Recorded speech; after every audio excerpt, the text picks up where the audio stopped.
just a beautiful night in Palo Alto, California. We are on the campus of Stanford University and all set for a top 10 matchup in women's soccer.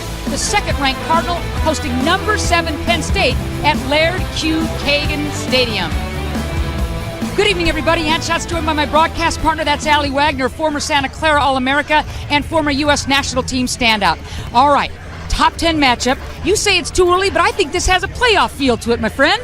It might have that feel, but it's still early in the season, and I have to point out that these are two relatively young teams. In particular, it's that back line for Penn State with their defensive center mid, and for Stanford, it's their offensive core, their front three, and their attacking center mid. All those players are either freshman or sophomore, and that's what I want to keep my eye on today. I think with Stanford, you give them a slight edge because it's easier to come into the fold as an attacking personality than it is as a defensive specialist and to find rhythm, understand the system, and get into the rhythm of things. One of the veterans for Penn State, though, will stand out tonight. Rocky Rodriguez. I'm telling you, she is something special. She is, and if you watched any of the World Cup this past summer, you would have seen her on Costa Rica. She is one of their standout players. She actually scored the first ever Women's World Cup goal for Costa Rica.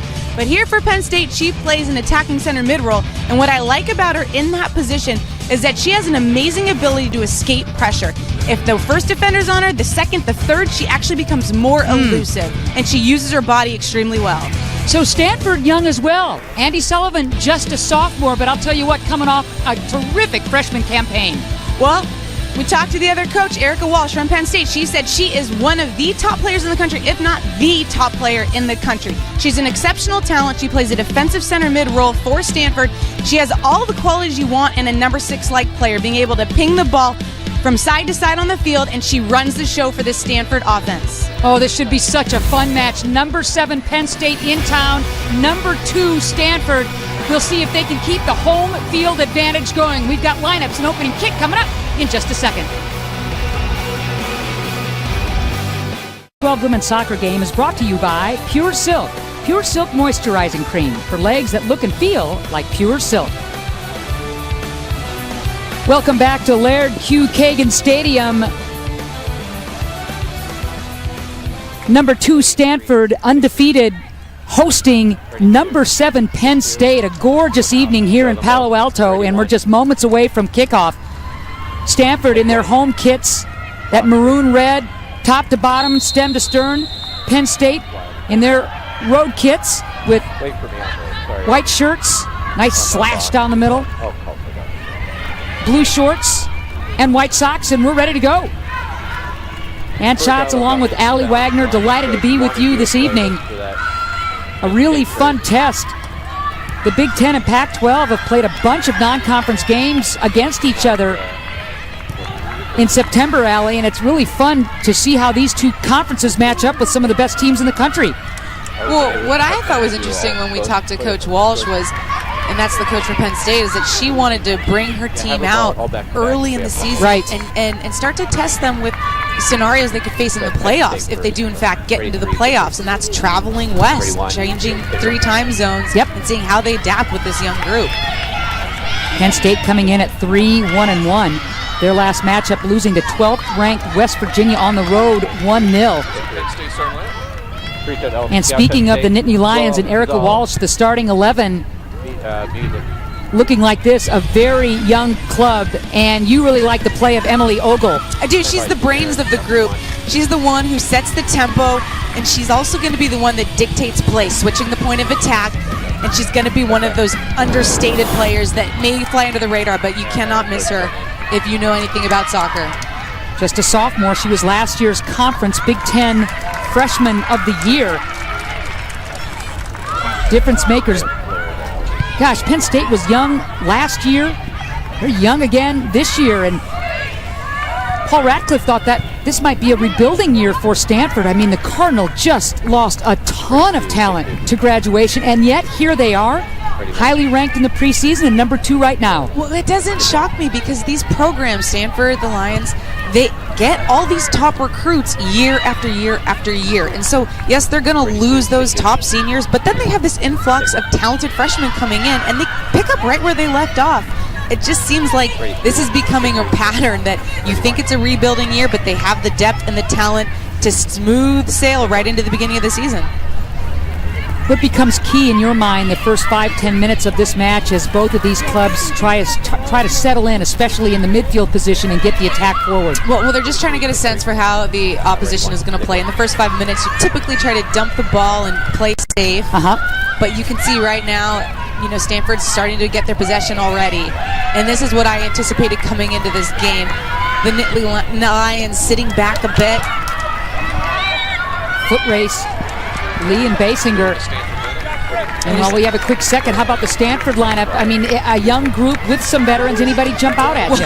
It's who to point out in this position. We talked about Andy Sullivan in the open, but I like Michelle Zhao, on that front line. She is the whole package. She is a player who can take people 1v1. She can serve great balls into the box, and then she's a threat to score herself. But back to how these teams are going to play, I anticipate Penn State kind of sitting in and trying to keep it tight defensively early on and really playing more of a direct style and utilizing their fast-paced forwards up top in Weber and Krause. Those players have lightning speed, and why not soften up the Stanford defense when they can get a hold of the ball, if they can get a hold of the ball. Well, there you go. They've tried a couple of direct balls already. A little too deep on the touch, but we're very, very early yet. And there's some adrenaline going and everybody all ready to go. When the nerves settle, I think the game will settle. Switching fields nicely. Here's Lytle. Marked by Rodriguez. Dangerous ball nearing the 6. Penn State able to clear. And that's one of the staples in the Stanford attack. It's getting their outside backs forward in Lytle, this number 7 on the right flank here. That ball was pinged out wide by Andy Sullivan, number 17 in the center of the park. That is why she is so gifted. She drove that ball. It doesn't skip a beat. It gets to her player quickly so she can then make the next move. That is such a key.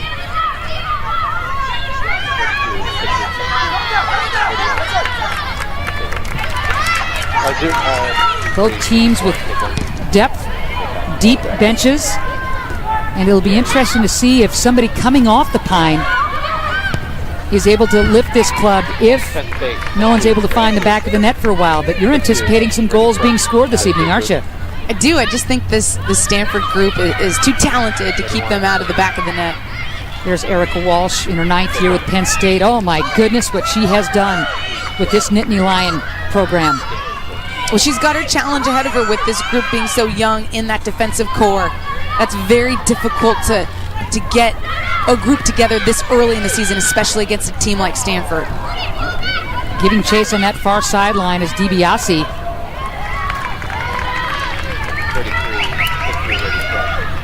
And there's Stanford's head coach, Paul Ratcliffe, in his 13th year. Won that 2011 national championship after being runners-up 2009 and 2010, and Stanford knocked on the door and then blew it wide open in 2011.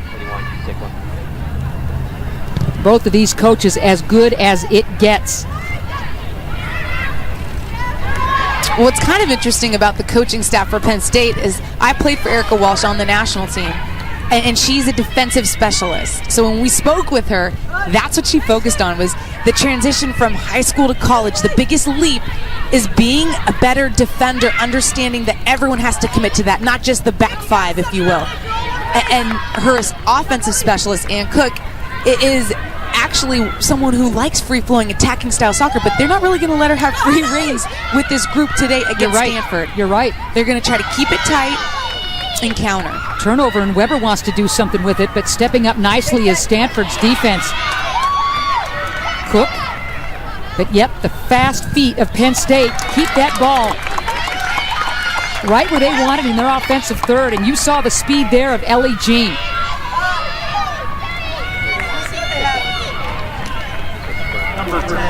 Series history, this is just the 3rd time these two clubs have met. Stanford winning 1 game in Palo Alto, 1 game on the Lions' home turf. And it's been a while since they've met. Here's the first corner kick. This could be big. Line drive headed out of there by Bauer. Nicely done, but Jean will start things. And there's the intercept. DiBiase flying down that far flank. Lee and DiBiase Playing a little combination game, leaving it nicely there. Here's the possession game that you were talking about. Oh boy, because Rosen was bearing down on that ball that was just hanging there right near the penalty area. And at the last second, Penn State clears. Well, it wasn't the best counterattack from Stanford. They actually played one of their final passes a little to feet and didn't lead their player, and that slowed down that attack there and allowed Penn State to recover.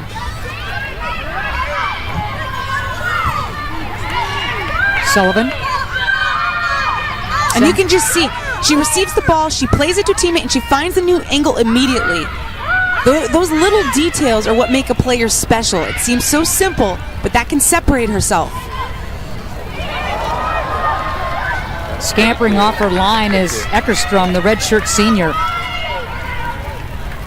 Been starting many a game between the pipes for this Nittany Lion group. And, you know, it's interesting when Erica Walsh says she is our defensive anchor because our back line is so young. She's got to be the boss.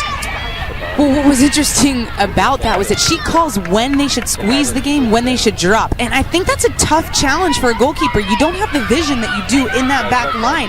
And that's something to keep an eye on tonight. Are they doing the right things at the right time? What a ball. Carusa. Very patient Stanford attack. A little heavy on that touch, and Lytle can't run underneath it. Scoreless here in the 10th minute. Here at Laird Q. Kagan Stadium on the campus of Stanford University, the number 2 Cardinal hosting number 7 Penn State. That ball out wide was a bit heavy from DiBiase, but I like the vision. It was the right idea. She just didn't put enough texture on it.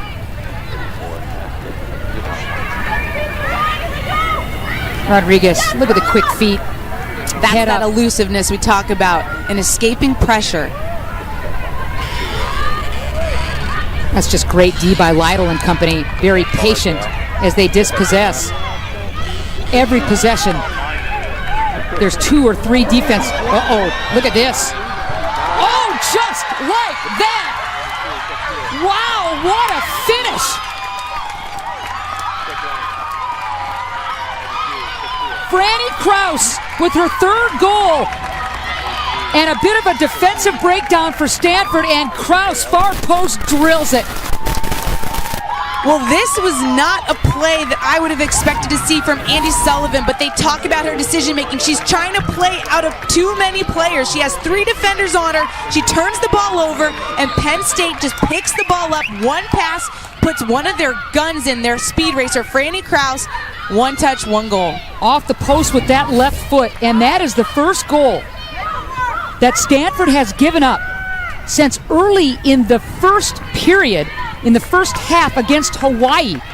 And that was the first game of the season. They've had shutout after shutout after shutout. And here, early on, they find the back of the net, do the Lions. Well, we call that a goal by good defending. It was just simply the pressure of Penn State that caused that turnover. But Andi Sullivan has to do a better job of sensing she can't play out of that. Sometimes you just can't play out of things, and you need to lump it forward and be safe. Bad decision by her there, and just a very good counterattack by Penn State. What a start for the visiting Lions. That's one of the most frequent ways goals are scored, by 1 or 2 passes and a shot. You turn the ball over to defensive third. It's a dangerous, dangerous game. And you know, let's tip our cap to Schaefer. I mean, that was just a perfect ball to Kraus that Franny was able to finish, and that's Schaefer's first assist of the season, and it was a dandy. Well, I was just going to say, you don't think of Schaefer as being a playmaker type, but to be able to slot that in and then just utilize the pace of Franny Kraus. Great run by her, by the way, and just a classy, cool, calm finish to that far post.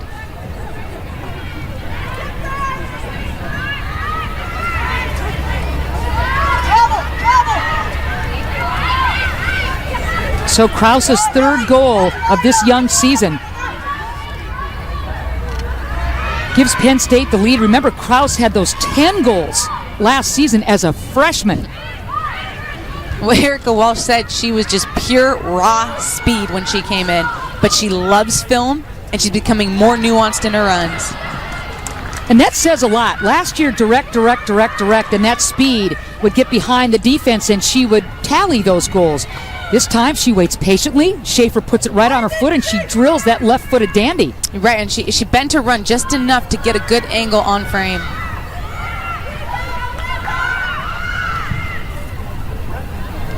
Into space. And now the foot race begins. The youth of these clubs, you just go on and on and on, just littered with freshmen and sophomore. Look at all of the representatives from these two teams that played in the 2014 Women's World Cup. Wow. I think that says a lot about these programs. and really, for Stanford, you know, the Pac-12, there's a lot of talent coming out of here, and it's just a great quality league for these players to play in and face the opponents that they do throughout the season. One of those players, Rose Chandler, is the backup keeper for Penn State. They are so high on her, but right now it's Eckerstrom's job. The veteran redshirt senior. Well, that's a nice position to be in when your backup goalkeeper was in the World Cup. How about that? So it has been a long time since Stanford has played from behind. And we'll get to see how these young players respond. You bet. Good support. Kraus in the mix again. Let's see if Stanford can get something going on the counter.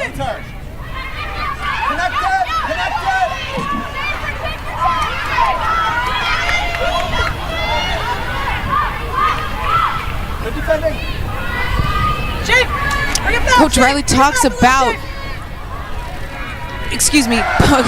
Coach Ratcliffe talks about being able to play out of the back, but taking what the other team is giving you. And right now, I just don't think the players are making the right decisions in this back line for Stanford. And including Andy Sullivan in the defensive center mid, they're holding onto the ball too long when there's too much pressure around them.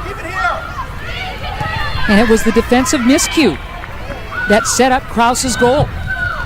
You love the fact that Penn State swarmed that Stanford bunch, forced the turnover, and quickly Krause was able to strike. Well, you know they train on those cues. When the ball is played and entry ball is in, that's when you swarm and you close. And they did that, and they were rewarded for it.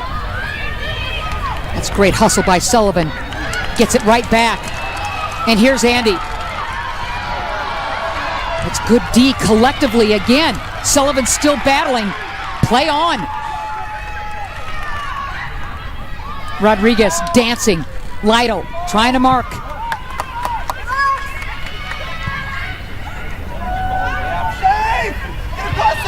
Drives into space. There's the speed.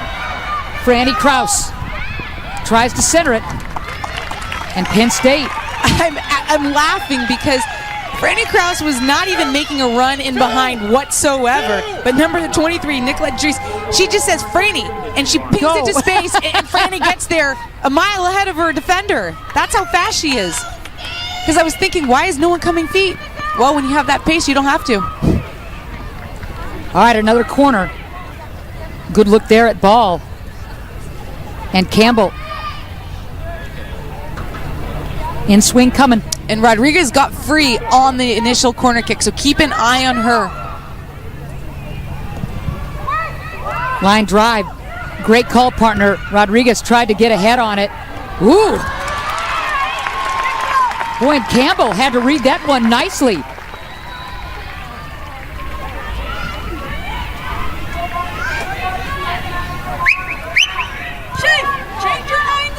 And here's a number that is really impressive in terms of Penn State outshooting its opponents.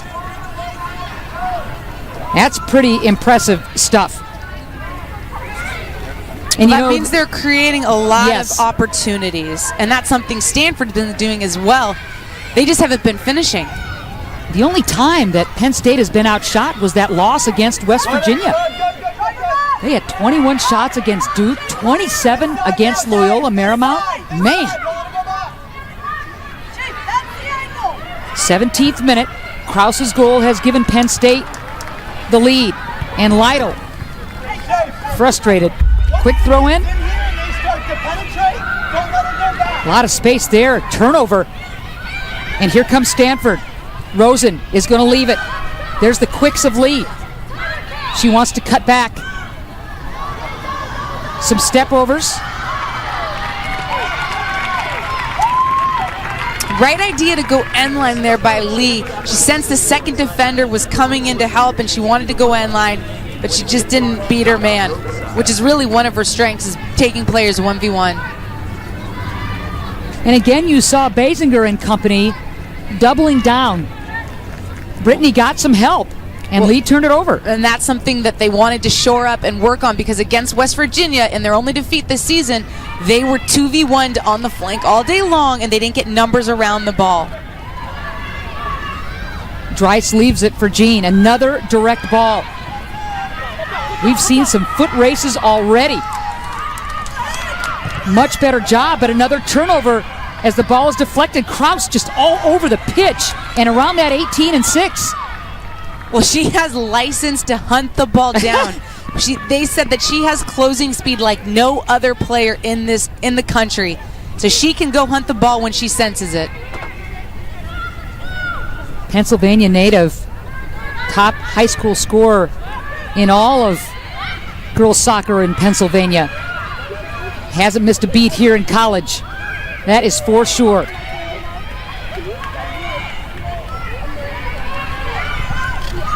Lytle has been working this near sideline.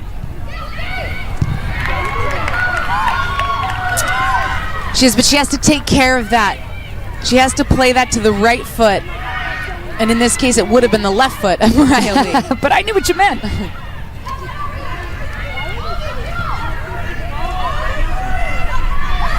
Again, building from the back. Here's Bauer. Careful here. Schaefer not making it easy as the seconds tick off, and Penn State's defense has a chance to get organized.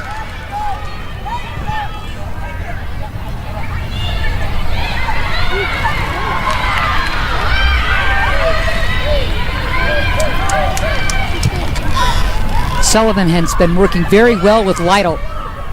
And there's Andy again, middle of the pitch. Good idea. I really liked what Caruso was thinking, trying to get that quick turn, but Penn State was equal to the task. Well, Caruso's got to get her body on the half turn there. Give herself a little bit of distance to protect the ball.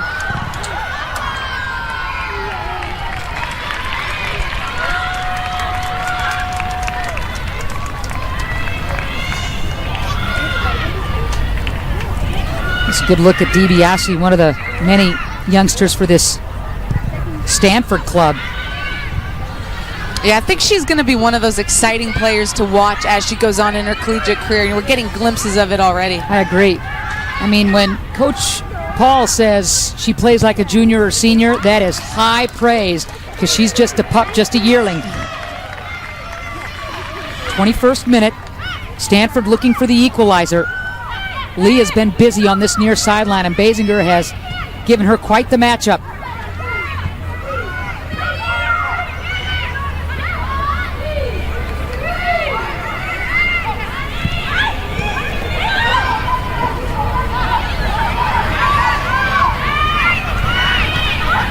Tight quarters here for Rosen. Into space, nicely done for Lytle. Creatively finding Sullivan. And we'll work the far sideline.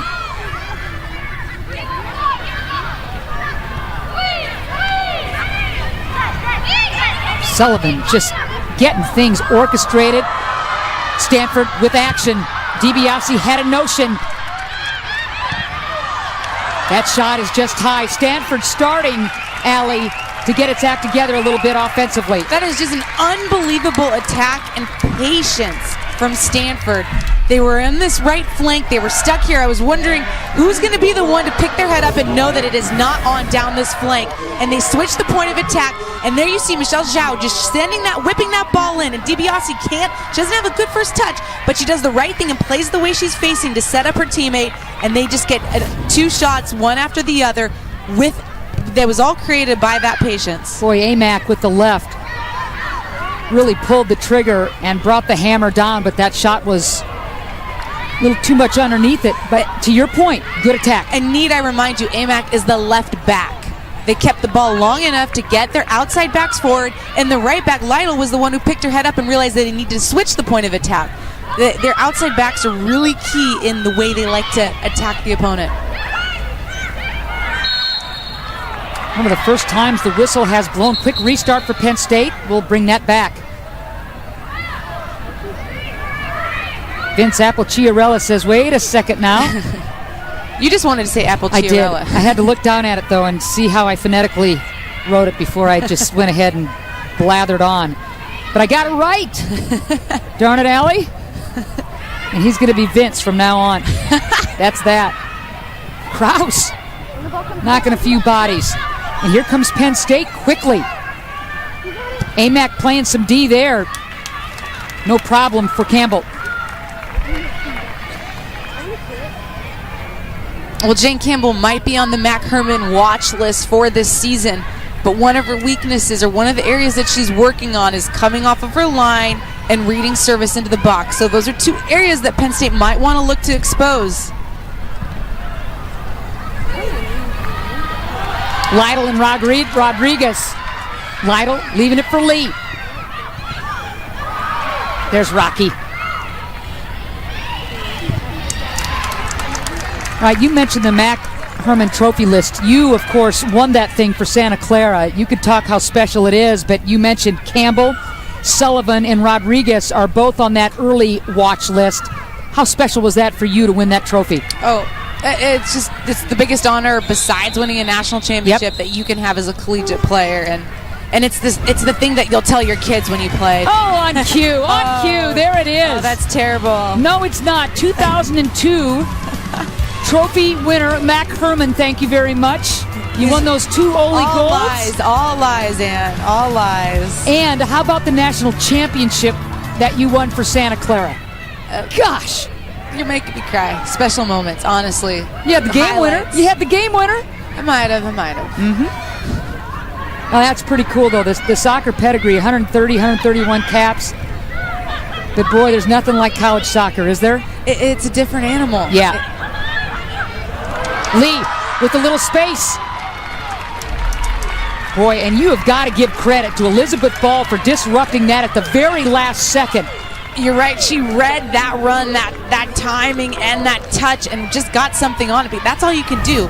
Give away a corner kick. Be safe. You bet. And here, good turn. There's no pressure on her, but to be able to sense that and get something on it because Lee was in.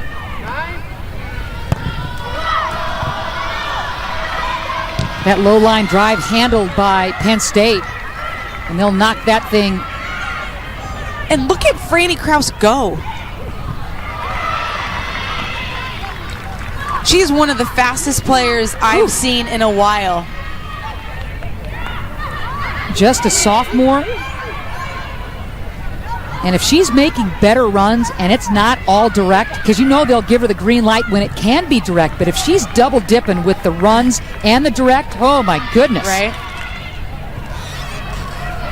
And that's something that with a player that's so fast when they're young, you want to get your hands on them early because you want to teach them all those nuances, all those details, so they don't rely on that pace solely. A lot of numbers forward for Penn State. Let's see on the counter if Stanford can get something going. Lytle trying to out-sprint Basinger, and she's got a little room on this near sideline, but we'll work the far sideline. And DiBiase is finding a nice little seam in between the back line and the defensive midfielder for Penn State. Penn State has to be wary of her presence and pick her up when she comes into those gaps.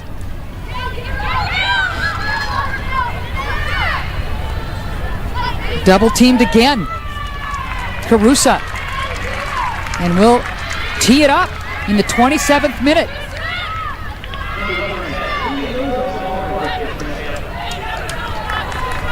Rosen again on the corner wearing number 10, the fifth-year senior.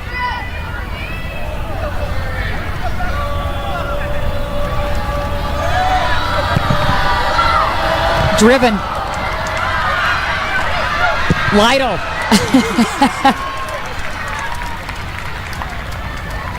That's a why not shot. And the 2015 Women's World Cup champs, you're looking at them. All the representatives from the Pac-12 that played on the team.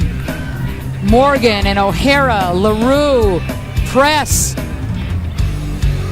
etc., etc. Right, I talked about it earlier. There is a plethora of talent that comes out of this Pac-12 group. And there's Hope Solo signing off in the bottom. I mean, it's just a talented group top to bottom. And the competition that these players receive in college week in and week out because of who they're playing against, that's what makes them get better and better and earn an opportunity to play with the national team. And, you know, you look at the Pac-12 All-Century Team nominees from Stanford alone. Goodness sakes. It's pretty remarkable, starting with Julie Foudy. I mean, she's the one who really put Stanford on the map, and then it just goes down the list. But it's Stanford. It's got to be easy to recruit here, right? Well, I would think so. Education, athletics, just the whole environment. Bay Area. Yep. And it's interesting how Erica Walsh says the exact same thing about Penn State. Okay, now here are the defenders for the Pac-12 All-Century Team representative of Stanford. The list goes on and on here, too. That's unbelievable. Yeah. And Alina Garcia-Mendez, she plays for the Mexican national team. Ali Riley plays for the New Zealand national team. There you go. These players, you know, are represented all around the world. All around the world. Which is pretty special.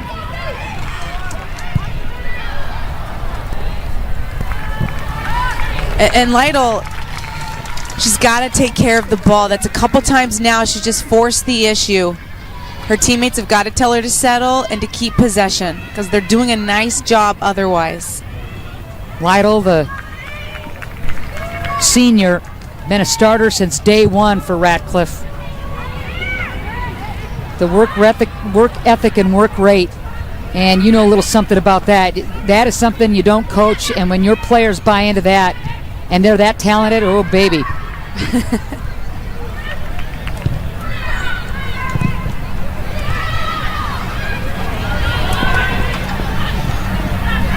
Stepping in nicely. Cook doing a nice job and covering a lot of ground for Stanford. And that's a glimpse. What we just saw right there between Rodriguez and Kraus is Kraus wanted to go. She wanted to go. The space is there. And Rocky, she wanted to play her feet. That's up to the front runner has to take the impetus and get the run on. The run comes first. And Rocky wanted to play feet, which in my mind was the right decision. But you know Franny Kraus, she wants to go. She wants to go. So they've got to start getting on the same page a bit.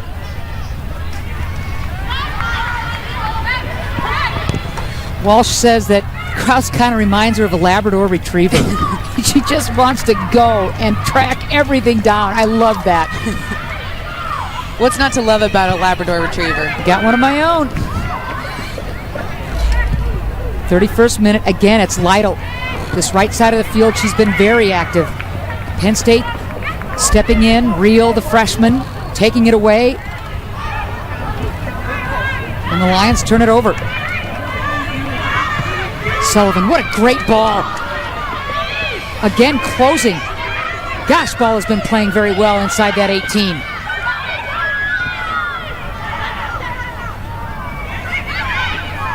Lytle all by her lonesome here. And you know Sullivan's going to find her. Let's see what Lytle can do here. Ball kind of popped up. Still not cleared.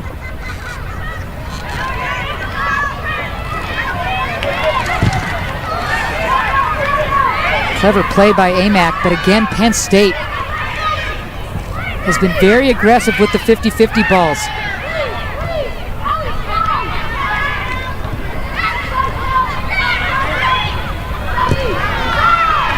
It's great possession, but it's getting too tight. They're just keeping it one quadrant of the field too long. Someone's got to pick their head up and switch the point of attack for Stanford.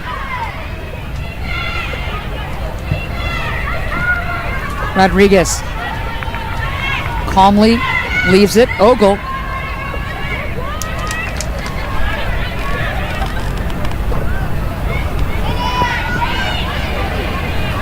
There's the turnover, and here comes Stanford. Lee calling for it. Trying to turn the corner. Lee cutting back. Great tag team defense led by Rio. She and Basinger really good there. Very good tag team defense there, but what Zhao did was she played the ball to Lee, and then she just jogged into a new position. She's got to find another passing channel for Lee to find her in. Boy, a howitzer there. And if it's not just to receive the ball, it's to stretch the defense and make them be pulled apart a bit. It's a young defense. They've got to start moving them with their runs, not just their ball movement. How about Rosen with the left foot here? Well, she's lethal from distance, and she says, why not? She tries to bend that far post, but it's an easy one for Eckerstrom to pick up. Didn't have enough pace to get by her. 33rd minute. Franny Krause's goal early in this match is the difference at this moment. 1-0. 7th-ranked Penn State leading number 2 Stanford.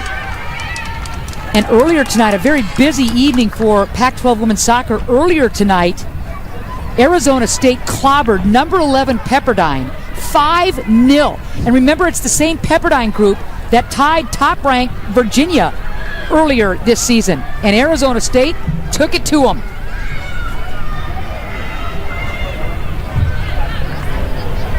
I love that because it says there's a lot of competition in this collegiate women's soccer game now. Schaefer. Beautiful move by Schaefer. Headed away, but here's Basinger keeping it in Penn State's offensive third. Rodriguez. A little too much juice for Weber. And early on, I know there's going to be some substitutions here, but early on, you just can see the brilliance of Stanford, their ability to possess the ball and move the ball, but they don't seem to have that cutthroat mentality in that attacking third right now. In the 18, players aren't taking on 1v1. They're not getting their shots off. They have to be more dynamic from the 18 in. Hartshorn and McGrady coming in for Stanford.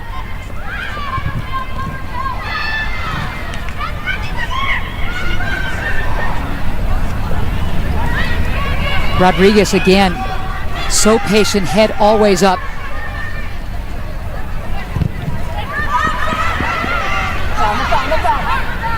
Charlotte Williams also coming in for Penn State for Krause.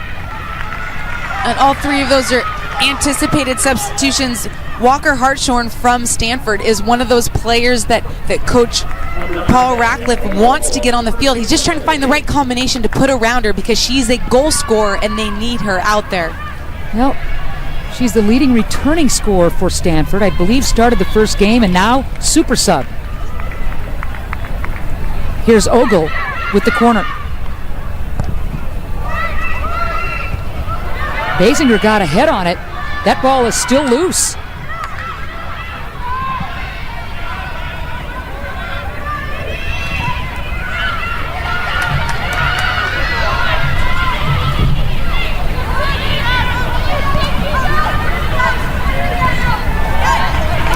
Ogle knocks it out of bounds. Now, what do you suppose Erica Walsh meant when she said Emily Ogle has a little bit of Allie Wagner in her? I had to laugh at that. I wonder what she meant by that. Oh, I feel bad for Emily Ogle. Oh, no, you don't. Calls the kid our brain. Maybe that's what she was talking about. Yeah, I don't know. I don't know, yeah. Maybe she just loves the game. There you go. You, of course, with such a great opportunity this summer to call many of the Women's World Cup games. What a blast that must have been. Oh, it was an unbelievable honor and just fun to be a part of being on the other side of it. Yeah. Played for the U.S. Women's National Team for so many years. You got all those caps. And then to be a broadcaster and kind of break it down, that had to have been a really cool experience. Yeah, because that's my favorite thing about soccer. It's the nuances, it's the details, it's the cat and mouse game. And so I love being able to share that with the audience. Whether I'm right or wrong, at least being able to share my vision of how you like to see the game played is exciting. 37th minute. We're at the farm. Delighted to have you with us this evening. An early goal by Franny Kraus has given Penn State the 1-0 lead. Stanford has had a couple of shots over that post, with a crossbar, I should say, and then right on frame, but right at Eckerstrom. And really, this game seems to be playing out the way Erica Walsh anticipated, which is letting Stanford have the ball, possess it along their back four, sitting back, being tight defensively, and countering. They won a goal by pressing high on the field when it was on, when the opportunity presented itself. And they haven't possessed it much since, but they're fine with that. Sure. Because right now it's Stanford chasing. Literally and figuratively. Yep. A lot of speed on both clubs.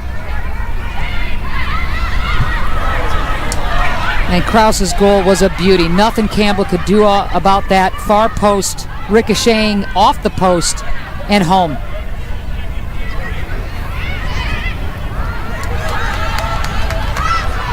What I like about Sullivan is just the pace to her passes. That's something that you see at a national team level.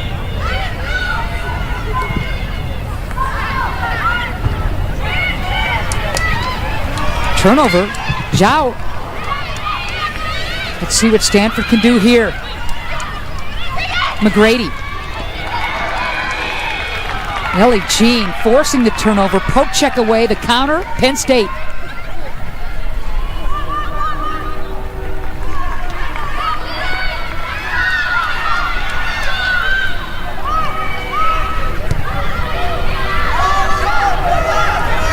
Back line, getting things started for Stanford over and over again. One of the key players has the ball right there. That's Lytle. And obviously this is a Stanford club that will not panic and understands that they're just a precision possession piece away from getting this thing equalized. There, but like I said earlier, I want to see more dynamic attacking personalities take hold within the 18. They're possessing it nicely around and switching the point of attack, but I don't see anyone saying, I'm going to take you and beat you 1v1.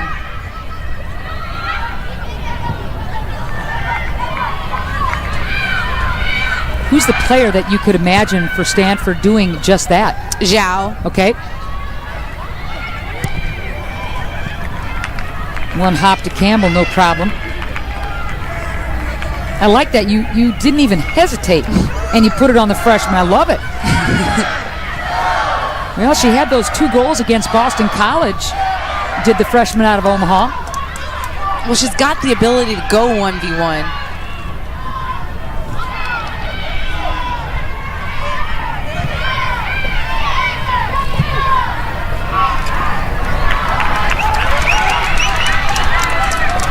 Zhao just a little too much pace on that. Lytle couldn't flag it down.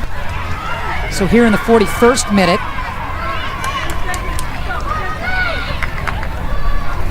Dreiss will leave it for Basinger. Dreiss, that transfer out of Florida State, what a get for Erica Walsh.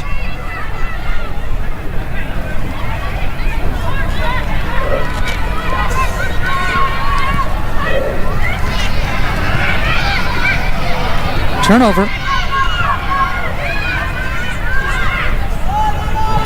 Again, building up from the back is Stanford. And again, Penn State dropping off. Yep. Their line of confrontation is around the top of the circle. That's a really good point. You can almost see the string in that respect. They'll pick them up right around here. And the defense gets settled. Beautiful move by Zhao. And into space. Lytle.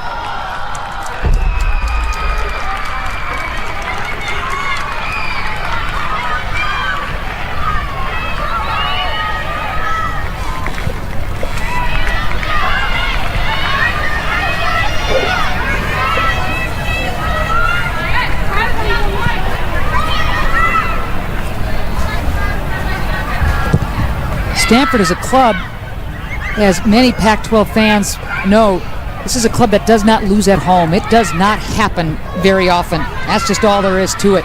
And Penn State would love to post this upset. McGrady working.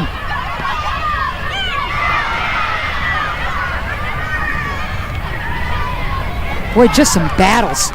Nothing's easy. And the speed again. Schaefer now leaving it. Dangerous here. Penn State wanted the foul and would love a spot kick, and we're playing on.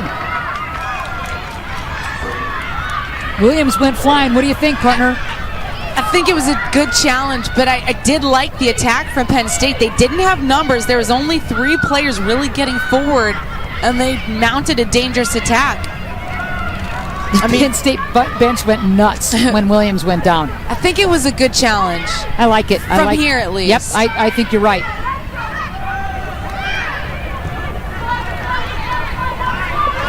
But that's the explosive style of play that this Penn State group has within them. And it started with the direct play, a little flick header. Couldn't find the feet of DiBiase. Lytle. Zhao combo play with Lytle. I like that ball. Unlucky there, but Stanford still has a chance. I know you like that ball, but I want to see her drive end line. Well, you're the expert. It looked pretty. It's not a bad idea, but it didn't get in behind the back 4. Okay, here's the foul. What do you think? And Williams is just driving, and here Zhao bodies her off. Not a foul. She goes down. I think that's very good team defending there. Now, if I'm Williams, I go down like a sack of spuds too. I sell the heck out of that, don't you? Oh, absolutely, because she had no chance of getting to the ball, so you've got to sell it. But back to Stanford's play. They're not driving end line and cutting it back towards the 6-yard box. They've got to get in behind this back 4. They're just playing in front and making it easy for them to defend.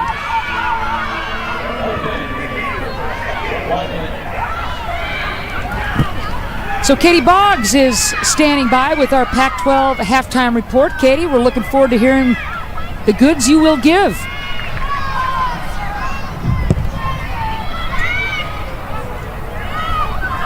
'45th minute. Unlucky there as Lee loses it to Basinger.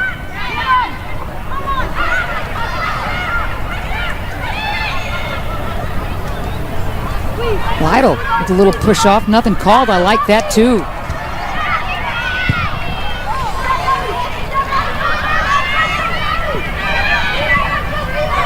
Here's Amack.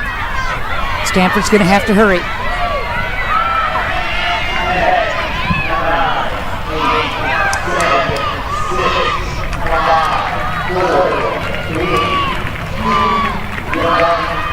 And that'll do it for the first half. Franny Krause's goal early in this match, about the 10th minute, gives Penn State the 1-0 lead at halftime.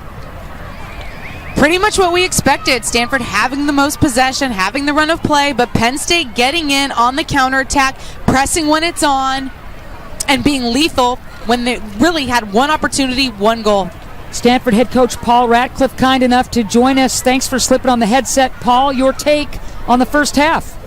Yeah, I mean, it's a high-level game. I think we need to be more aggressive in the final third. We're being a little bit passive when we get the ball higher up the field.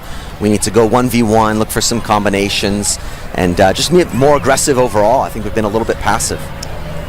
Paul, do you think that you guys need to utilize the left side a bit more? It seems like most of your playmaking has been coming from this right side. Yeah, I mean, I think both sides, I think we can improve, but we definitely need to find the width, but I also think we can find it centrally. There's a pocket in the midfield where we have a number up, and I think we got to find it, but when we get it in there, we have to turn and accelerate, and then maybe find it wide. Paul, thank you very much for taking the time. Really appreciate it, as always. No problem. Thank you. That's Stanford head coach Paul Ratcliffe. He'll talk to the troops, get them going, and it's rally time for the Cardinal. They trail Penn State 1-0 in this top 10 battle here in Palo Alto. Pac-12 Report standing by.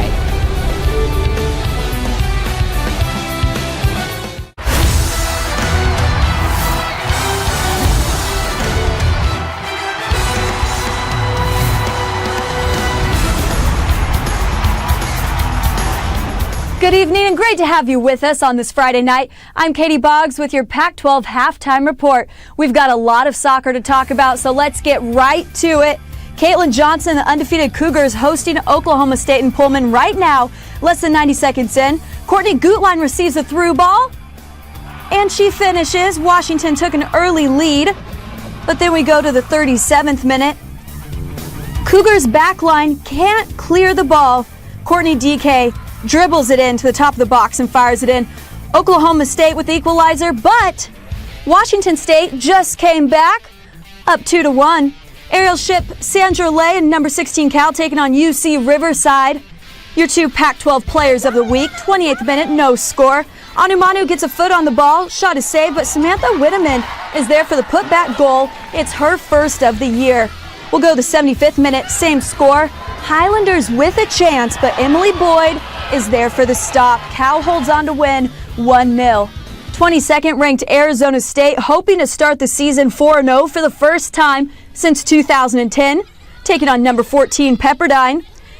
The give and go ends up with Callie Farquharson. Her left-footed strike is true. ASU leads 1-0. Farquharson's 38th career goal.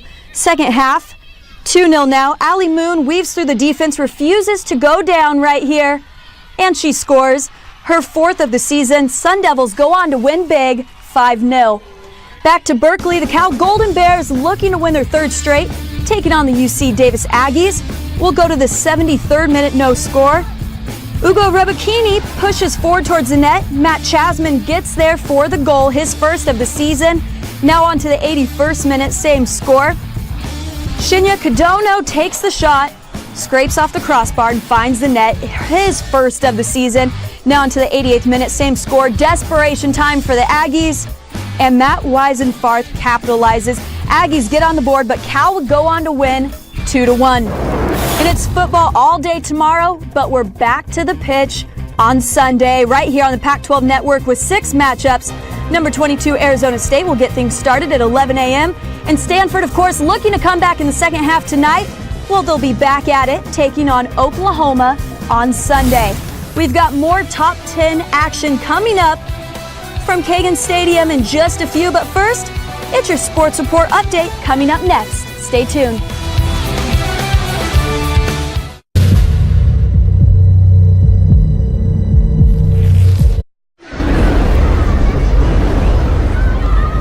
Welcome back to Laird Q. Kagan Stadium on the campus of Stanford University. The second-ranked Cardinal hosting number 7 Penn State, and it's the Lions leading the Cardinal 1-0 at halftime. Very entertaining first half. And shots along with Allie Wagner. Walk us through it. Well, in the first half, Stanford had all possession, but that doesn't matter when Penn State can win the ball this high in the field. And look at that slip ball and the patience of Franny Kraut to not be offsides on that pass. And then the finish. Doinks it off that far post. Quality all the way around on that counter for Penn State. And here for Stanford, Haley Rosen, she gets a little bit of a window and tries to bend it in. She's very good from outside, but that's what we saw all first half, with shots from outside the 18-yard box, not getting in line, not getting inside the box, and being dynamic and going at players 1v1. Halftime stats, you're looking at them. Anything jump out at you? Yeah, immediately. It's the 8 shots to 2, but those 8 shots were not dangerous from Stanford. 2 shots, 1 goal from Penn State. 50%, not a bad stat to have. Speaking of those Lions, Penn State head coach Erica Walsh now joins us. Nice first half, Coach, and you've got that 1-0 lead. Well, thank you very much. It's a great atmosphere out here tonight. Erica, what did you see from your team? Was this the game plan you scripted to sit back, keep it tight, and counter?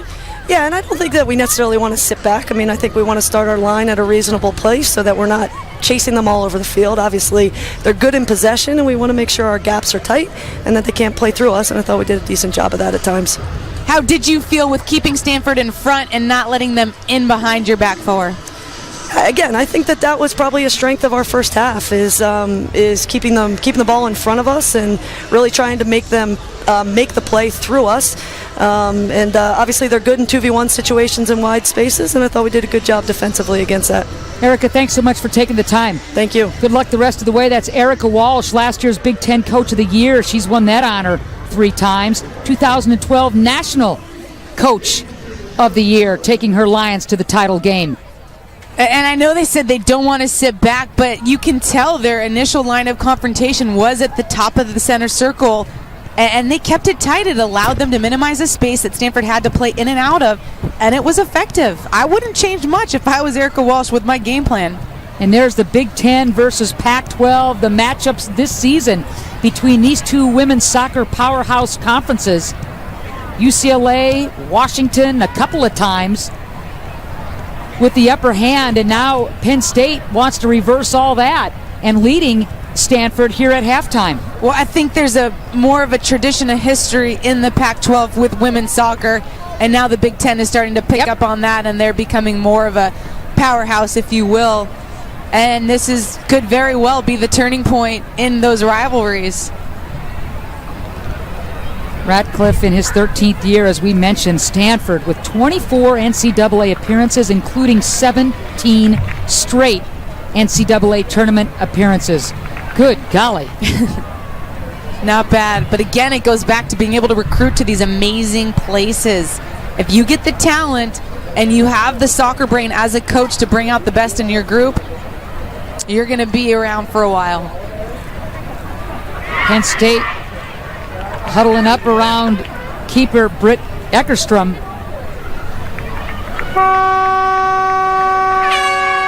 And there is Stanford with Jane Campbell barking the orders too. This game, this match will really pick up the intensity in this second period. I think so. I want to see how Stanford reacts to coach's halftime talk and his ability to address them being more dynamic in that final third and just taking chances. Yes, you want to possess the ball, but at some point you have to start being willing to lose the ball, take players on 1v1, slip balls in, start to stretch this defense with your dynamism as opposed to just playing it safe all the time. There are the officials. They've done a nice job in a very active first half, and I mean a lot of runs, but boy, credit these clubs. Have we seen an offside call yet?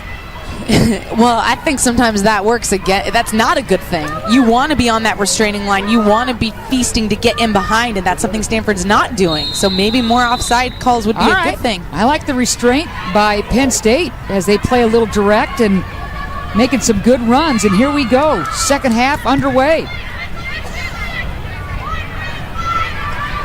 You mentioned the right side that Stanford heavily favored in the first half. We'll see if that changes a bit this second half.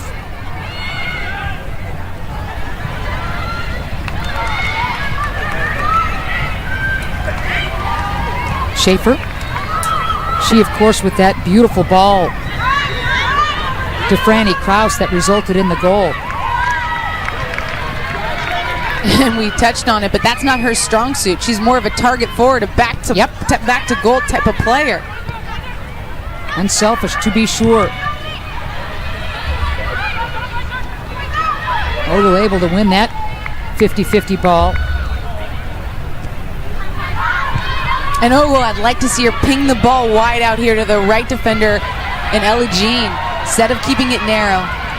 Zhao cutting back nicely. She and Ogle tangling. Wow. Stanford stunned. Nothing was called there. Play on.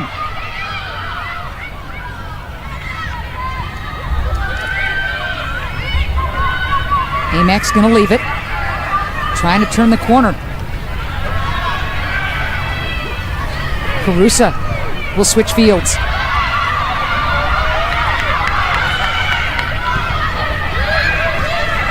It was Lytle and Lee over and over in that first half.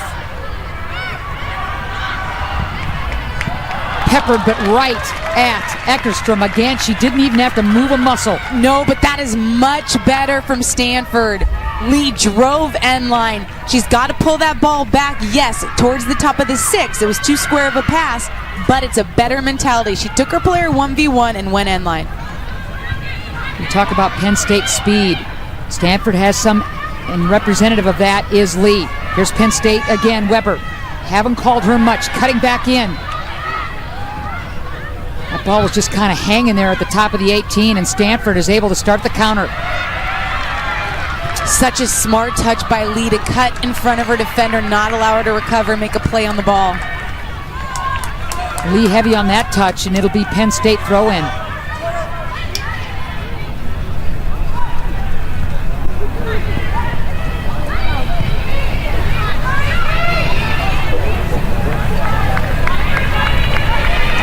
Early second half, Penn State leading Stanford 1-0 on Krause's goal in the 10th minute. Stanford coming into this match unbeaten at 4-0-0. Penn State at 3-1-1. Misplayed there, and Zhao was able to find Lee. Unlucky. Beautiful cutback by Jean. Penn State picks first in the Big Ten. And on the other side of the ledger, Stanford picked first in the Pac-12. That's why we're talking about a top 10 matchup. Nice idea by Weber. Boy. that ball is intended for Schaefer, and Krause goes and hunts it down and almost gets there. On a diagonal run, covered a ton of ground, and Campbell kind of looked up and thought, oh gosh, here comes Franny again. And this is what makes me laugh when Erica Walsh talks about they wake up every morning and discuss, do we just play direct? Because we have the athletes. They want to play the pretty game soccer, but why when you have Krause?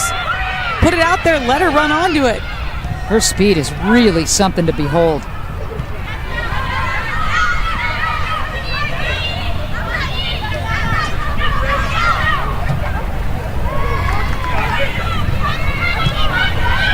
More organized defense by Penn State. Dreiss leading the way and into space. That's the right channel for Dreiss to slip that ball in. And here's the Krause hustle play. And that ball was not intended for her, but she almost gets there.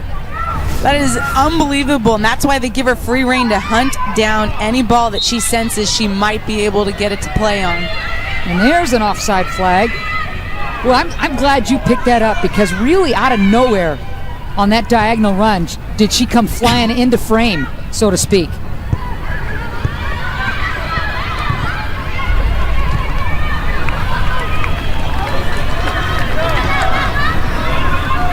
I mean, if Penn State can get any sort of rhythm and possession and actually play her in, they are going to find some joy tonight. Some more joy, I should say. It's Krause's goal that has been the difference maker to this point. We're in the 51st minute.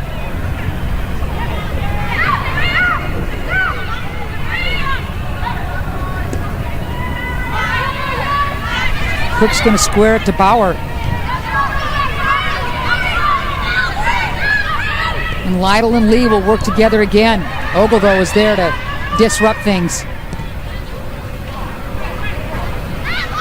Good physical tag team Stanford defense there, and here come the Cardinal on the counter working this near sideline as Zhao. She and Jean, the foot race. Ellie Jean wins that one. They are both very quick players, though. Big time. You can see Zhao can turn it on. I mean, with the ball, she almost beats Jean, who is a speed racer herself. Stanford with the #1 freshman class. Penn State #2. We are seeing the future right here, right now. And it looks good for American soccer. Yes, it does. And I hope these clubs meet a little more frequently. I have a feeling they might see each other in the playoffs. Well, you're going to see these teams deep into November if they can stay healthy and continue to grow. These are young clubs still finding their way, if you will. Absolutely. And there's one of the first fouls of the match. Yes. And this will be interesting and an opportunity for this Stanford club. What do you expect on the free kick? This is a great position for Stanford to be in. You see, it's just a nice little ball. Mariah Lee is able to turn her defender, and she drives inside, which is what I want to see. Be dynamic, take players on. She earns the free kick, and this is one of those spots you love. Haley Rosen is great on these. She's lined up over the ball. She's lethal from this distance. She's got a wicked bend to her free kicks. Rosen wearing number 10. Gets the whistle. Here we go. Amac tried to redirect that header, but it was just wide. And Amac was wide open on that. That's terrible defending from Penn State. You cannot let a player get that open in the box. It's a beautiful ball in by Rosen. And no one is to be seen in the picture around Amac as she gets her head on that. Boy, you're right, and a golden opportunity. And at 5'10", how do you miss her? I mean, you got to mark Amac. You've got to, and Amac's got to do better with that ball. I mean, it's served up on a platter. She has to head that back the way it came across the frame of goal.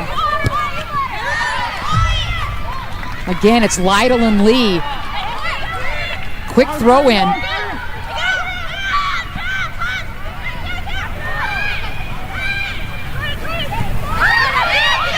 Leaving it for Lytle. Little hesitation play there. Smartly done, and from the back, Stanford will try and get something going. Bauer. And look, I know Ratcliffe wants to get his outside backs forward. He likes Lytle flying up that flank, but I just think they have other special players that can set play in Sullivan, in DiBiase as they're attacking center mid. I don't think all that play should be coming from that right flank. Find your special players and let them be special. Andy hasn't touched the ball a whole lot this second half, to your point. Look at the speed. Tremendous job by Schaefer. And a one-hopper right at Campbell. A defensive breakdown, but Stanford dodges the bullet. And Schaefer, she's got to hold on to that ball. She's only got Franny Krause in there. It's really a ball sent to the opposing keeper. Ooh, nutmeg there. But stepping up nicely is Bauer. Lee will carry.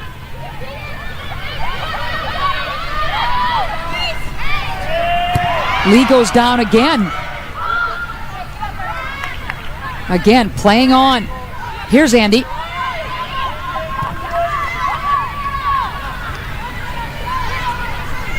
Amac, marked by Ogle. Beautiful job by Steph. And Rocky calmly finds her teammate. Rodriguez gets it right back.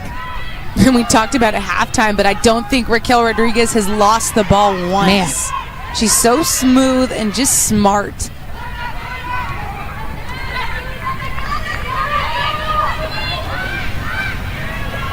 Sullivan, look at head up.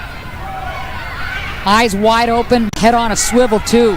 And again, it's Lee, this time with a little more room. Rosen.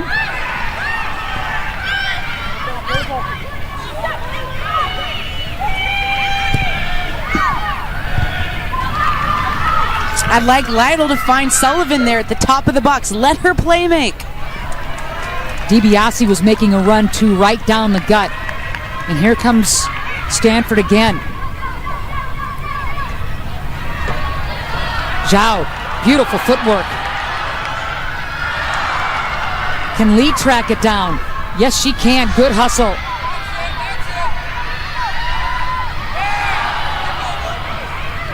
Nicely played. Amac is just going to chip it.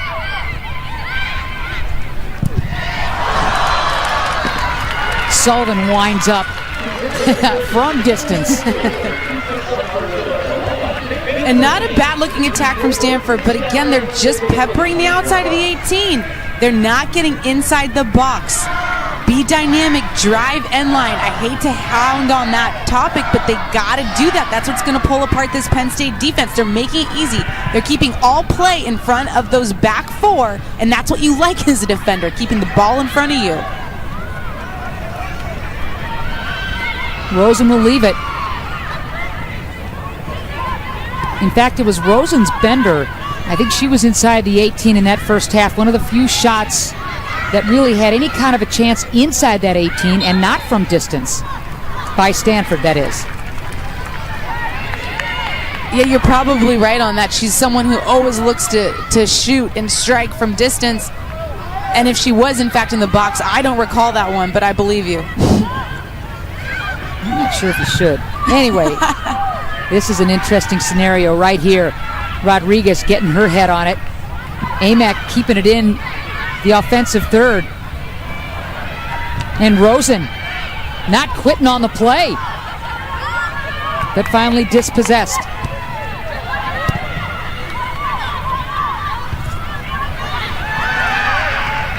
Penn State can't clear it. There's a matchup. Ogle and Lee. Lee wins that one. Looking for somebody inside that 18.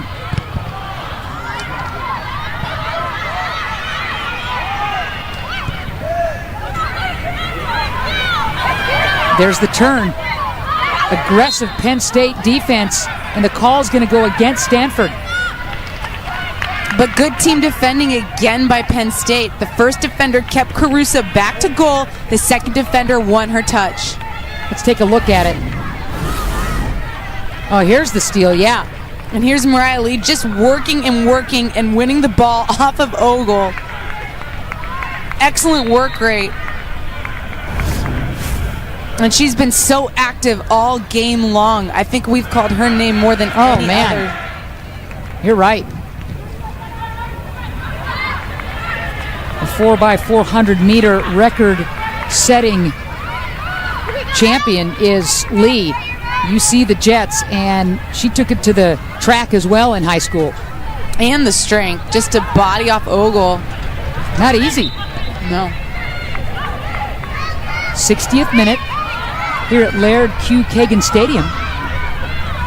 Bringing you some great soccer from the farm. Number 2, Stanford hosting number 7, Penn State. Nittany Lions leading at 1-0 with that first half goal by Kraus.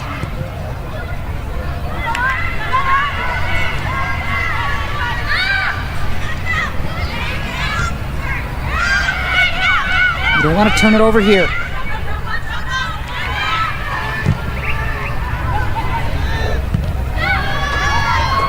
Campbell finding Amac and working it right back to Cook.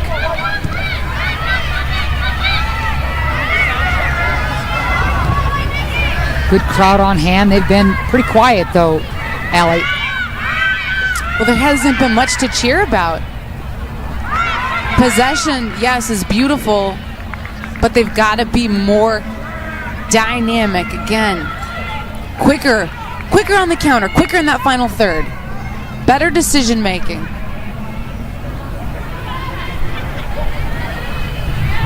One of the rare times that Stanford has trailed in this young season.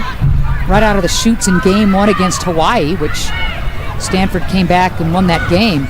And then tonight, the only 2 times in 4 matches that Stanford has trailed.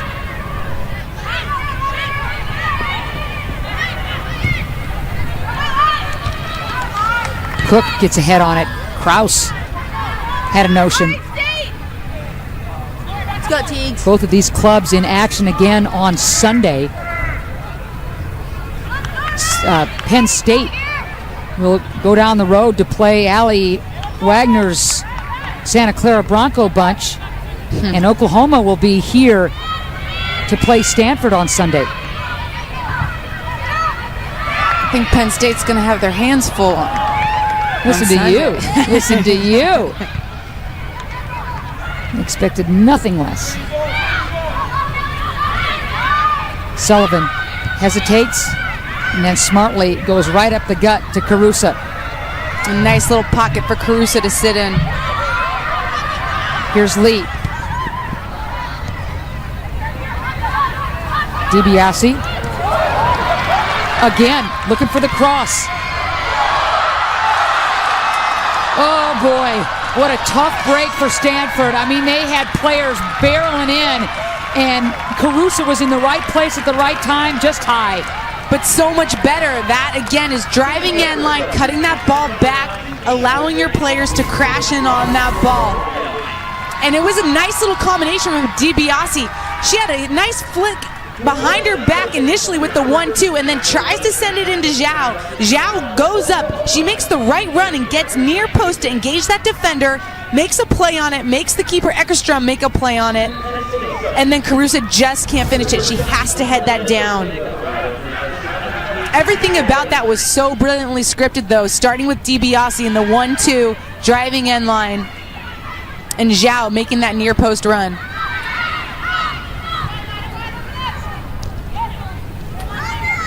McGrady back into the match for Lee. Lee will take a breather. Teagan comes in. McGrady pretty active in those limited minutes to end the first half. She's fresh. Let's see if she can get him going. Well, they need a spark. And Ortega Jurado coming in with some minutes. Her first time on the pitch, wearing number 17 for Penn State. There's McGrady. And it'll be a corner for Stanford.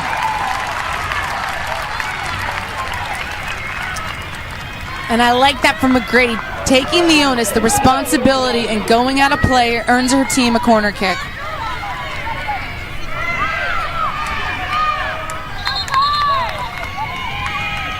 Rosen again.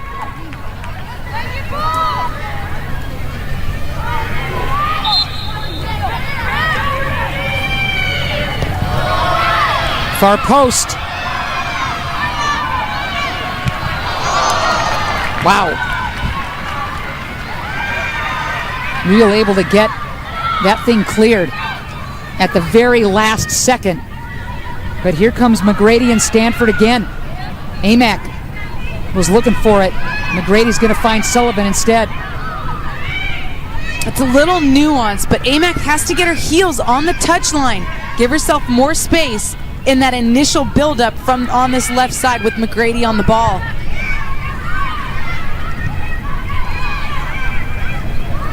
Good patience. Sullivan wanted that ball at her feet. Instead, they'll work from that back line, will the Cardinal. 65th minute.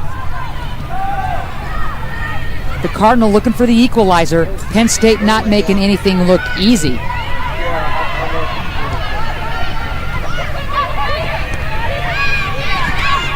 And that's partially because Penn State is so tight defensively and getting numbers defensively around the ball, but it's also because Stanford is making it easy on them. They're not getting around the edges.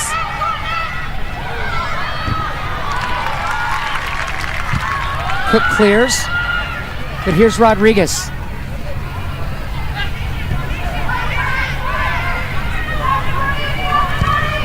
Rocky, the top midfielder in the Big Ten last year.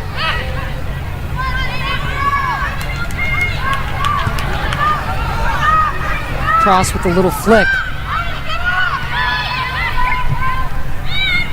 And here's a patient Penn State attack, spreading the field, going wide. Rodriguez, smart. She may crack it. Kraus double teamed with the cross. Oh my goodness! What a pass and what a finish! Kraus was so patient with that ball.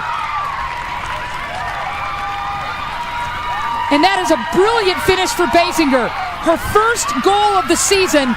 They like the numbers to come forward, and there's the redshirt sophomore with the second goal of the night for Penn State.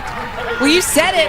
Basinger is the left back for Penn State, and it was a patient attack that all started this. And Rocky Rodriguez gets it wide, as she should, and Franny Kraus does exactly what she should do, which is drive end line. I've talked about it over and over again. She's got the pace to get in behind, and she serves a perfect ball across that 6-yard box. What a strike by Kim Basinger. Not Kim Basinger, excuse me. That's her right. You know how many times people call her that? Basinger. You're all right. She probably likes that. Well, yeah. Okay, so Kraus has got a goal and assist. Basinger, her first goal. Kraus with her first assist. And how about Franny sizing up the double team and the perfect cross and the one-touch volley. Man, that was pretty. That was pretty.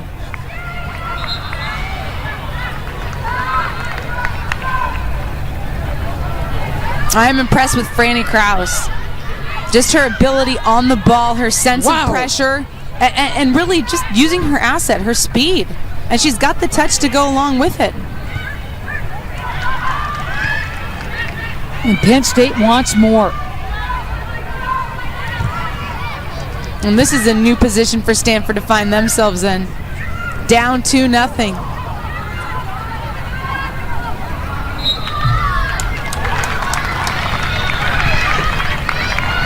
Two is a number that you really want to chew on when it comes to these two clubs.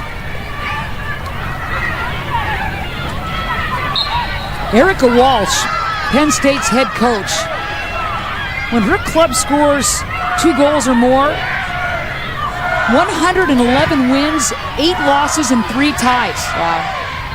Well, I think that speaks to how well she organizes her team defensively. And, you know, you've got to look at the 2, and 2's a magic number. Stanford just doesn't give up 2 goals. And they certainly don't do it at home. More than 2 goals, I should say. That is, you just don't see that happening, and we still got a ways to go. And this is a good opportunity for Stanford to bend one in behind this back line on this free kick.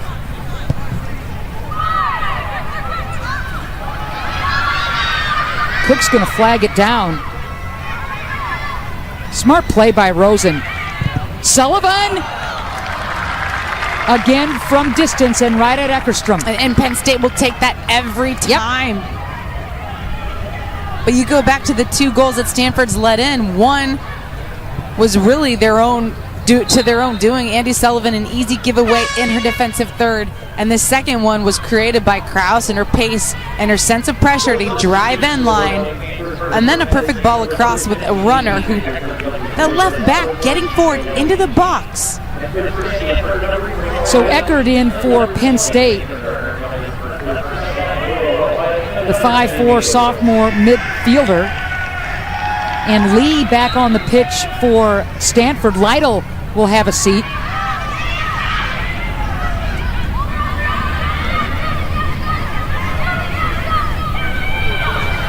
Turner coming in for the Stanford Cardinal, and Rosen will take a seat. And again, Stanford, a club coming into this match, ranked number 2 and undefeated, trailing 7th ranked Penn State.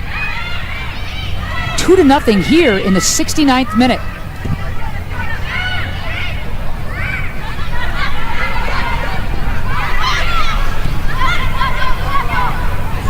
And I love upsets and rankings like that. And again, it's early, but they're just numbers. How do they know? How does anyone know Stanford is better than Penn State until you see them play each other?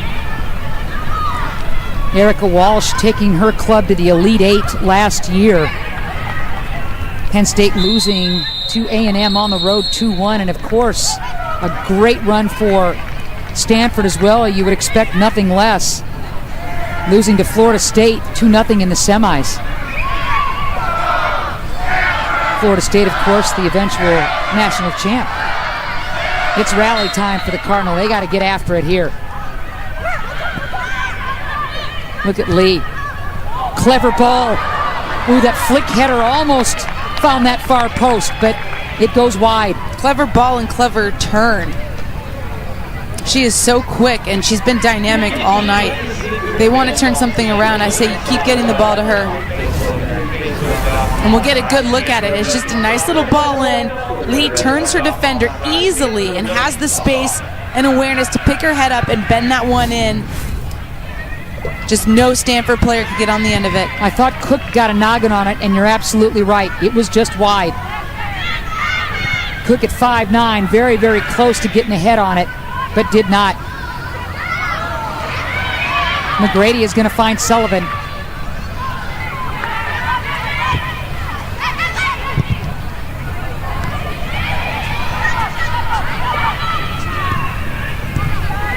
Schaefer and Ogle, a little two-player game. And one of the differences in the counterattack between these two teams, as I'm seeing it unfold, is their expansive shape. As soon as Penn State wins the ball, they get so big.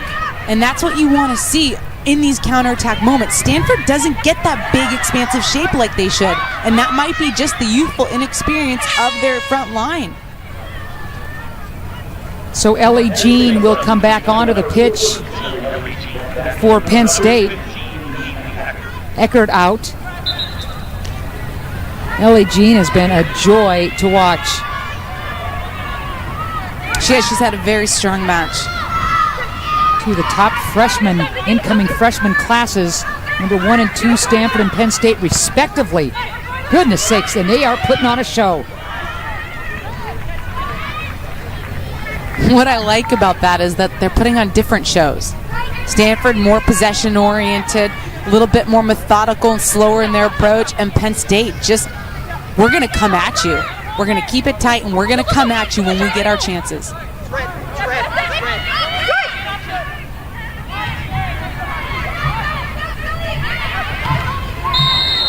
Yikes. Dangerous play there.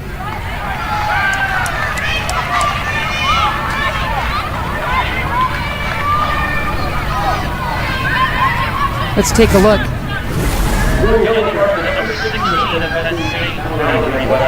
It's just two players going into a ball that's popping up between them with their cleats. Yikes. I don't think either's really a cleat up situation. I mean, we've barely, I would not Wow. issue a yellow card for that at all. So Weber gets booked with the yellow.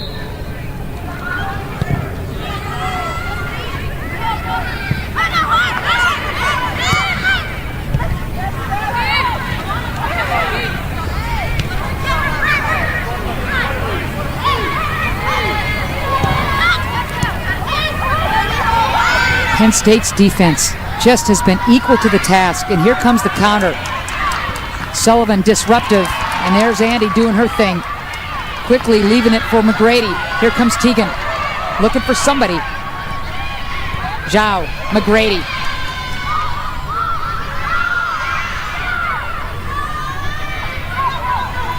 Smart play by Zhao. What a ball. Boy, and Lee just couldn't get a foot on it. Terrific ball right near that spot kick area. A big-time ball by Zhao. And her dribble inside was really nice as well to set that up. In the initial attack, I was thinking they weren't getting wide. They keep cutting inside on this left flank. But they did end up recreating the width, which is so important when space closes down inside. And that's what opened up the middle of the park for them to slip that ball in. Zhao's been fabulous tonight. Nice play by McGrady, and here's Zhao again.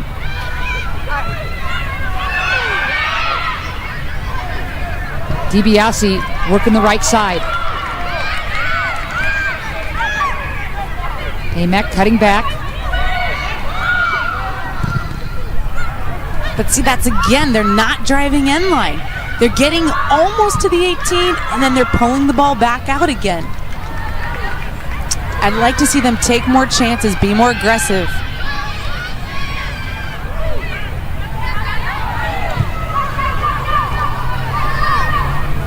Zhao, marked by Rocky. Rodriguez taking away the angle, so here comes Sullivan.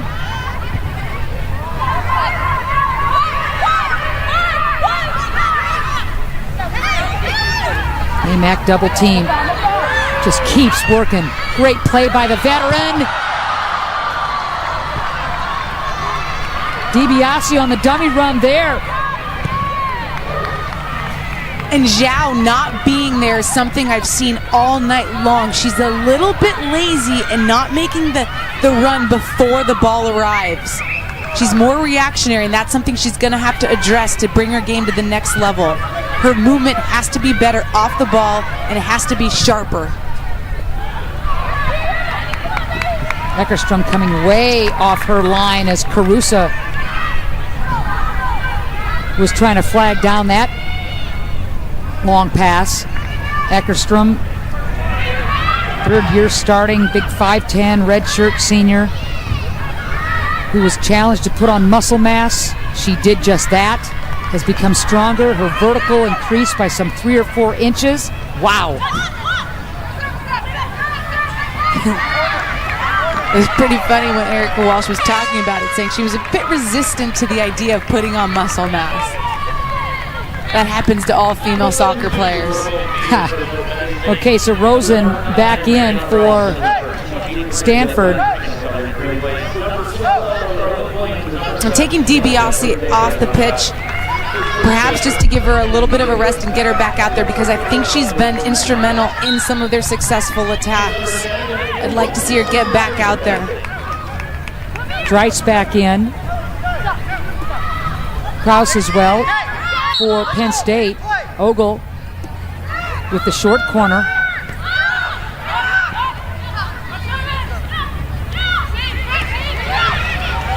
Stanford reading that cutback, and here comes the counter. Leaving it for Zhao. Sullivan. Cutting back.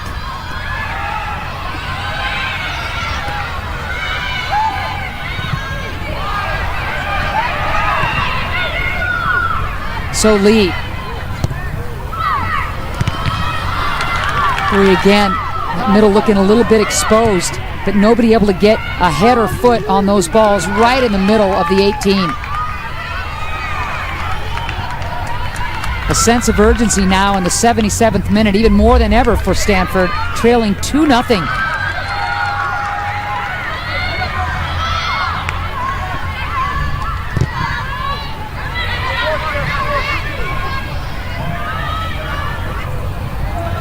Coming into this match, Stanford had gone nearly 360 minutes of error-free soccer, if you will, in terms of giving up any goals to their opponents. And Penn State has got 2 on the board, and Schaefer wanted more.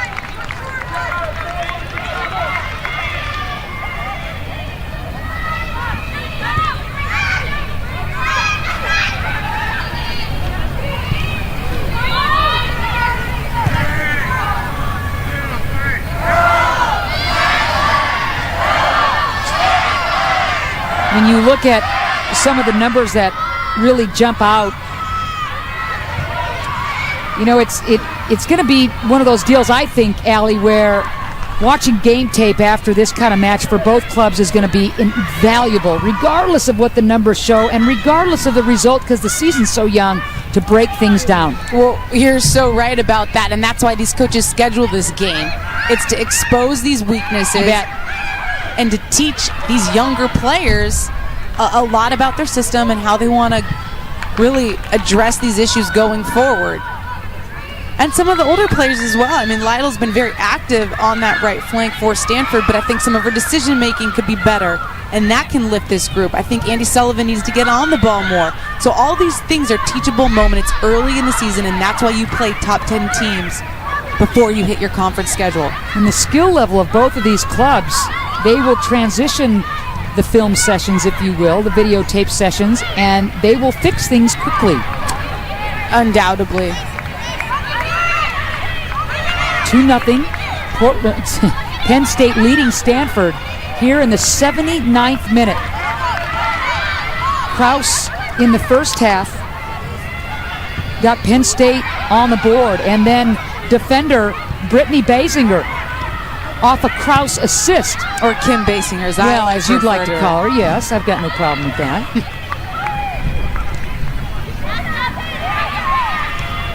Gosh, I wonder how many times, and you know now I'm going to do it, and I'm going to blame you every time I do it. That's on you.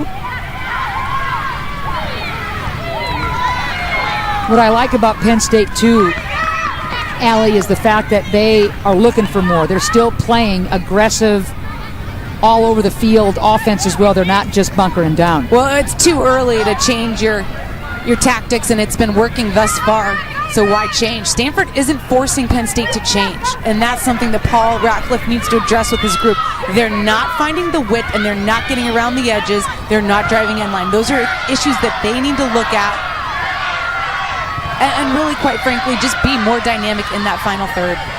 So when we talked to Paul, you and I, earlier this week, He says we're creating chances, we are not finishing, and that has been the story tonight, to your point. But I don't think those chances have been as clear-cut as I was expecting, having that statement being made by Ratcliffe. They're not sitters that they're missing. They're half chances, and now it's about getting on the same page with each other as a team and making those unselfish runs early so they are in position to finish those half chances they're putting in the box.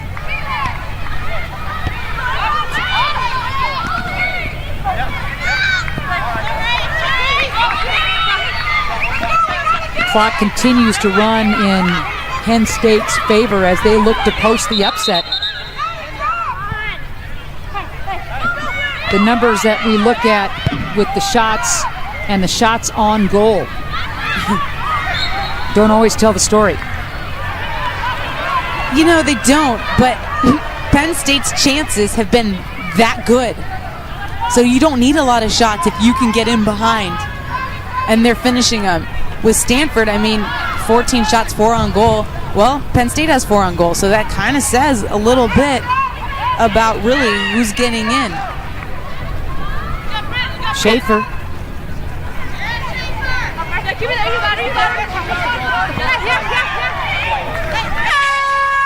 And boy, you said it. Penn State,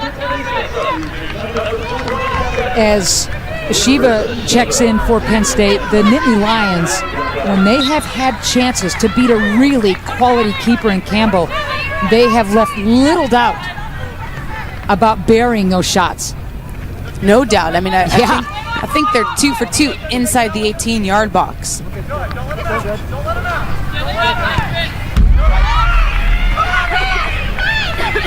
And I know we keep talking about Kraus, but as fast as she is and how fun it is to watch her play that direct style, the first goal comes with her being very, very patient on Schaefer's assist.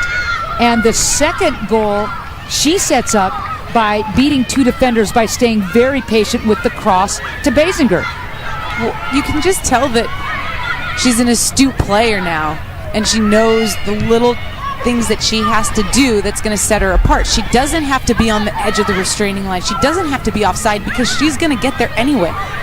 And then when she creates, she senses the pressure. She knows I can use my pace to drive end line. And she does that. So those are 2 very smart decisions by a player that was pure raw speed when she came in. Yep. And that run by her, that's something on game tape Coach Walsh will go over. She needs to bend it wide and create a bigger passing lane for her playmaker to slip that ball in. And the legend of Kraus is so much fun to talk about. So Franny, she goes by Franny or just the last name Kraus because she does not like Francis. Doesn't want to answer that. So she has this lucky bow. She's got a lucky bow that she had in her hair in high school for 2 straight state titles. So she comes up to Erica Walsh, does Kraus, and say, hey, can I wear this bow? And she said, yep, but only if you score in your first game as a collegiate. And she did.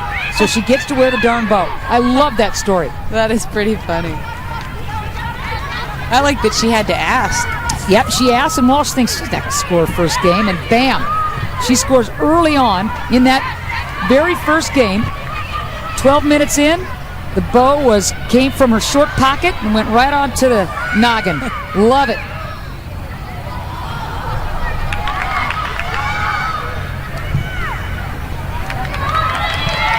And here she is again.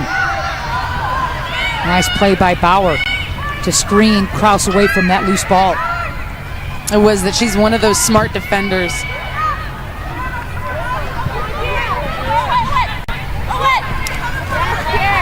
Carusa has no numbers even if she was able to get to that ball.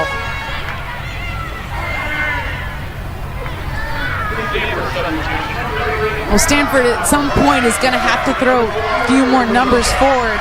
Yep. They need to score at least 2 goals in about 6 minutes. So Weber in and Kraus will have a seat.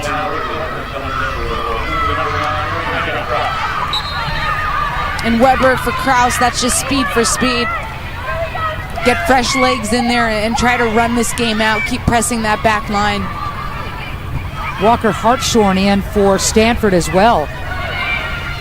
And in the 85th minute, things looking dire for the hometown Cardinal.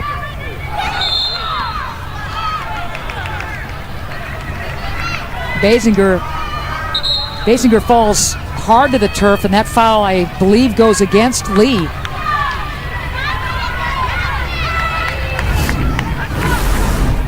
And we'll get a good look here as you see Lee coming back for it. And Basinger just rises up above, and Lee cuts in under her. No malintent, but clear foul. Basinger, the redshirt sophomore, didn't play last year, injured, and boy, Walsh is so glad to have this kid back. Dynamic freshman year before that injury last year. Ellie. And the offside flag goes up here in the 86th minute. If this score holds, I know we don't want to make too big a deal out of a win or loss, but I'm going to say I'm still impressed with Penn State's victory. I take a lot from this if I'm the Lions. I think it says first and foremost that they're very well coached. I like their game plan today. And the players, yes, they are young. This back four is young with their defensive center mid, but they've executed it to a T. And they've been dynamic when they've had the opportunities. So you can say, yes, Stanford had more possession, but that doesn't matter. As long You're right. I hate saying that because I love possession. Well, who doesn't? As Walsh picks up another victory over a ranked opponent. This one will come against number 2 Stanford, coming into this match undefeated. And I get it. It's a very young season at this point. It's only September 11th. But it was really a delight to see these top 10 clubs go at it. Absolutely, but I said it earlier, Stanford has made it easy on this Penn State back four. They're not getting in behind, and that's something that Coach Ratcliffe is going to want to address. Because you can see that there's special players, there's talent out there, players that are very good on the ball, but they need to change their aggressiveness in the attacking third. And they need to get wider. I believe Zhao, she likes to float inside. You can just tell that's her natural tendency because she's left-footed on this left flank. For whatever reason, she likes to cut inside always. She's got to hold some space out on this flank because they have no width on the left side of the field. Like the idea on that ball. And it had to have been cleared by Real as Andy was coming hard. There's a good look at Andy Sullivan. Last year's National Freshman of the Year. Pac-12 Freshman of the Year, that was a no-brainer, but National Freshman of the Year, Andy Sullivan.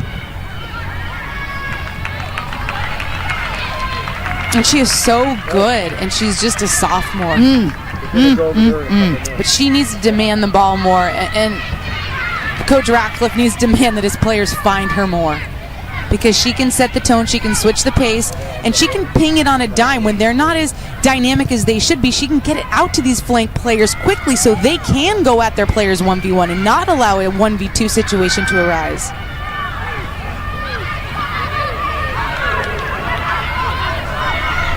Amack trying to turn the corner. Weber had her. But Amack not to be denied, and will still press forward. Rosen and Basinger with the battle. 89th minute. Allie Wagner. Well, you can sense the urgency.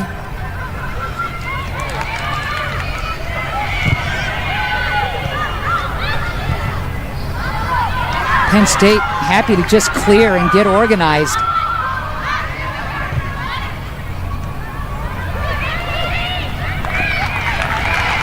It would take an absolute meltdown / miracle, depending on who you're rooting for, to see this score not end in favor of the Nittany Lions. It'll be their first win against Stanford. They've played each other 3 times. Stanford had won the previous 2 matches. This will be a nice win for the Lions, as their record will go to 4-1-1. Stanford will suffer its first loss of the season.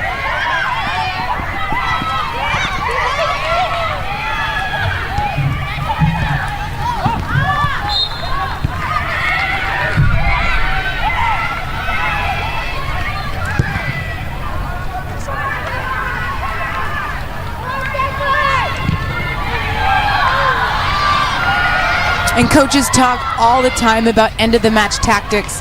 Right now, Penn State is doing a very good job of just killing this game out, seeing it out, getting it to those corner spaces, trying to hold it there, and really getting out of harm's way. You want to get the ball off the field if you're Penn State. Eckerstrom will be thrilled with the shutout, and Penn State with the win. And that'll do it. 7th-ranked Penn State upsetting number 2 Stanford in shutout fashion. Well, I was wrong in the pregame because I thought the edge would go to the Stanford front line, but they did not pick apart this defense of Penn State the way I thought they would have. They didn't get around the edges. They weren't dynamic enough in that attacking third. Yes, they held possession, but that didn't matter. Penn State was dynamic. They were cutthroat in their counterattack, and they kept Stanford in front of them all game long. You've got to hand it to this group. I'm impressed with the way they played and their ability to counterattack when they may not have had the run of play. Basinger with her first goal of the season. She certainly helped. Penn State will be at Santa Clara Sunday, and Stanford, meanwhile, their home stretch continues on Sunday as well. They'll welcome Oklahoma to the Farm. And they've got to rebound from this loss. That's one of the things that they're going to take away from this early in the season. How do these freshman players deal with defeat? How do they deal with not having a great performance against a top 10 team? Those are all questions that are going to be answered come Sunday, and they're going to want to prove that they have what it takes to rebound from such a loss. These two young clubs have so much talent. I have a feeling we'll be seeing them in November or maybe even early December. I think so. I think there's a lot of talent out here, and I know that both these coaches can get their teams to where they need to be in that Final Four come December. So that's a wrap from the Farm. What a great match between these two top 10 clubs who gave us an awful lot to cheer about and talk about. Number 7 Penn State defeating number 2 Stanford 2-0. For Allie Wagner and our entire broadcast crew,